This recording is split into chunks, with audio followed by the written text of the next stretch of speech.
In Washington, advocates for D.C. statehood are stepping up their campaign, bolstered by members of the Occupy movement. Hunger strikers with the group Occupy the Vote are trying to raise awareness about the lack of political representation for D.C. 29-year-old Adrian Parsons has now gone 23 days without food and says he won't eat until he sees real change as a result of their campaign. FSRN's Alice Olstein reports from Luther Place Memorial Church in Washington, D.C., where activists gathered. Weak but alert, Adrian Parsons took the podium at Friday's event to introduce 3 new initiatives. 1, to get 617,000 signatures on a petition for D.C. statehood, representing the number of disenfranchised district residents. 2, recruit activists to participate in consecutive 24-hour hunger strikes to raise awareness for the cause, from now until February 19th. 51 days for a 51st state. But it's the third goal that's the most ambitious and logistically challenging. We have an initiative to create a DC's People's Representative that is funded by taxation for representation. This is a 1-cent tax on bottled water and an homage to the only thing we've been living off of for the last 23 days for myself and 11 days for these gentlemen, which would create a stipend, create a fund to continuously have a non-elected representative assigned by the council go to Congress, go to the community, keep this issue hot, make sure that awareness is on a national scale. Occupy the Vote has been in talks with various D.C. City Council members about creating such a position, though none have yet offered to introduce a resolution. One of the first to sign the petition for statehood was Melinda Diachenko, a young artist who recently moved to D.C. from her hometown of Arlington, Virginia. It was really hard to become a D.C. citizen because I was giving away my voice, and I think it is the political capital of the free world, and everything lives and breathes politics here, and although this is not a political fight, this is a moral fight, it's hard to live here and know that your voice is not really necessarily getting heard. Last week, Diachenko convinced 20 friends to join her in a 24-hour hunger strike in solidarity with Parsons.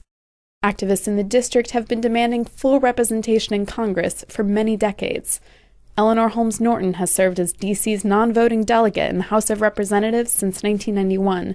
While she can introduce legislation and serve on committees, she can't cast a vote, even on issues that directly impact D.C. The district has 2 elected but unpaid shadow senators and 1 shadow delegate. The initiatives they've pushed for have been mainly symbolic, such as renaming Capitol Hill's RFK Stadium Taxation Without Representation Field. The person on Capitol Hill with the most power over D.C. is a California Republican. Darrell Issa chairs the House Committee on Oversight and Government Reform, which has jurisdiction over both D.C.'s budget and its laws. Former hunger strike participant Joe Gray believes Issa doesn't understand the district's needs and doesn't have the incentive to do what's best for its residents. He is the representative from San Diego, and that's literally thousands of miles away from the district. His constituency is not the district, so the decisions he makes by the mandate of his election are supposed to be in favor of his constituency, not anywhere else. Including the residents of the District of Columbia, which he seems to have a lot of power over.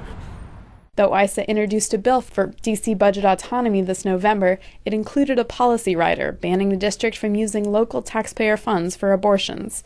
A similar provision was tacked onto the omnibus spending bill that the president just signed into law. A recent Washington Post study also found that Issa is the richest member of Congress. Most of his personal wealth comes from a pre-politics career in consumer electronics.